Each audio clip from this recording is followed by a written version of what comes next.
Hi sis, வணக்கம் sis. வணக்கம். Sis என் பேரு ரகு. இன்சூரன்ஸ் பூத் போட்டிருக்கோம். ஸோ கொஞ்ச நாள் நம்ம பூத்துக்கு வர முடியுமா? Okay okay sis. இப்ப நீங்க என்ன சிஸ் அட்மிஷனா இல்ல மெடிக்கல் எடுத்து வந்துருக்கீங்க? இல்ல தங்கச்சி பண்ணிட்டு வந்திருக்கோம். ஓ தங்கச்சி எடுத்து வந்துருக்கீங்களா? ஏன் சிஸ் தங்கச்சி என்னது? Okay okay sis. நான் கேட்கலாமா? நீங்க ஏதாச்சும் மெடிக்கல் பிளான் வச்சிருக்கீங்களா? பர்சனல் இல்ல, பட் ஆனா கம்பெனி கவரேஜ் இருக்கு. நான் கம்பெனி கார்டு ஓ கம்பெனி கார்டு இருக்கு. ஓ கம்பெனில வேலை செய்றீங்க. எத்தனை வருஷமா வேலை செய்றீங்க சிஸ் கம்பெனில? ஒரு 9 இயர்ஸ் 9 வருஷம் சார். ஓ 9 இயர்ஸ் வேலை செய்றீங்க. அப்ப பழைய ஆளு தான். ஓ பழைய ஆளு. ஓகேலா குட். பரவாயில்ல, நல்ல விஷயம். ஏன்னா கம்பெனி கார்டு கொடுத்துருக்காங்க பாருங்க. ஓகே சிஸ், நான் உங்ககிட்ட ஒரு கேள்வி கேட்கலாமா? தப்பா நினைச்சுக்காதீங்க. ஜஸ்ட் ஒரு கேள்வி கேட்கறேன்.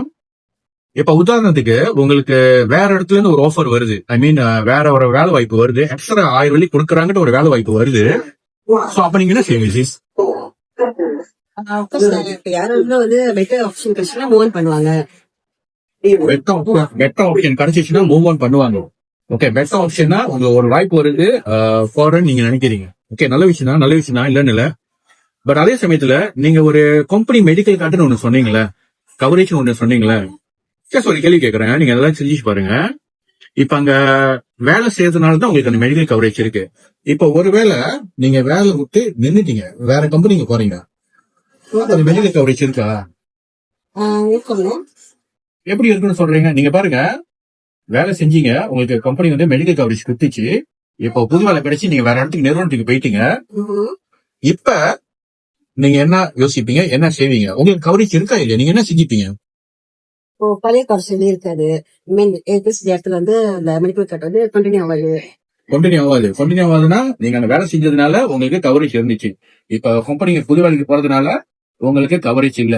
அப்ப வருஷமா இடத்துல வேலை செஞ்சு உங்களுக்கு கம்பெனி கொடுத்த ஒரு மெடிக்கல் கார்டு வந்து புது இடத்துக்கு வேலைக்கு போறதுனால மெடிக்கல் கவரேஜ் இல்ல. அது தெளிவா உங்களுக்கு புரியுதுல்ல? புரியுது. Okay sis. I'm Raghunathan, your trust insurance advisor. லம்பர்ல இப்போ ஒரு கிளிப் நீங்க பாத்திருப்பீங்க. ஓகே, இப்போ ஒரு கிளிப் பாத்திருப்பீங்க. ஓகே, லம்பர்ல பொதுவா வந்து என்னன்னா ஒரு கம்பெனி மெடிக்கல் கார்டு வச்சிருக்கோம், ஒரு மினிமம் கவரேஜ் வச்சிருக்கோம், பொதுவான அளவுக்கு இருக்காது, அப்படின்னு நம்ம இருக்கிறோம். ஆனா இங்க பாத்தீங்களா எவ்வளவு பேரு ட்ரீட்மெண்ட் எடுத்துட்டு இருக்காங்க. இங்க வந்து பாத்தீங்களா அவுட் பேஷண்டா இருக்கட்டும், டிஸ்சார்ஜா இருக்கட்டும், 100 வெள்ளி கட்டுறவங்க இருக்காங்க, 1000 வெள்ளி கட்டுறவங்க இருக்காங்க, 10,000 வெள்ளி கட்டுறவங்க கூட இருக்காங்க. ஓகேங்களா? அப்ப நீங்க வந்து உங்ககிட்ட இருக்கிற சேவிங் எவ்வளவு வச்சிருக்கீங்க? அந்த சேவிங்கை நம்பி தான் நீங்க முடிவு பண்ண போறீங்களா? இல்ல உங்களுக்குன்னு ஒரு பாதுகாப்பு இருக்கணுமா? உங்க வருமானத்தை நீங்க பாதுகாத்து வச்சிருக்கணுமா? அதே மாதிரி ஏதோ கேள்விகள் இருந்துச்சுன்னா உடனே டிஎம் பண்ணுங்க. என் நம்பர் கீழே இருக்கு. I'm Raghunathan, your trust insurance advisor.